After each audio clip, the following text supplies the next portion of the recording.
Mummy, એ mummy, એ હા, અહીંયા આવો તો. આ ફોટો અહીંયા તમારો કોને લગાવ્યો? એ તો મેં ખાલી જ લગાવ્યો છે.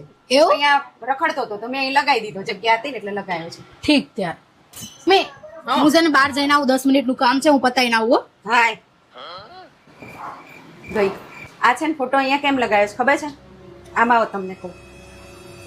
આ છે ને રોજ ભગવાનના દીવા કરે ને ત્યારે પછી મારી એ આરતી ઉતારે, એટલે હું એ છે ને વિડીયો એને ઉતારી લઉં અને મારી બેનપણીઓને એનો વિડીયો મોકલું ને તો મારી બેનપણીઓ બધી બળી બળીને રાખ થઈ જાય. એવું કે હાય આ અમારી વહુ તો જો અમને બોલાવતી અને એની શિલ્પાન વહુ તો કેવી હારી મળી છે, રોજ એની આરતી ઉતારે છે, એટલે અહીંયા ફોટો લગાવ્યો છે.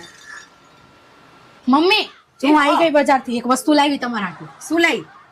આ છે ને હાર લાવી, આ ફોટા લગાવવા હાટુ. એ મૂર્ખી, આ ફોટાને ના હાર હોય, મરી ગયા હોય ને એના ફોટાને હાર હોય. જીવતી છું, જીવતા ફોટાને હાર હોય.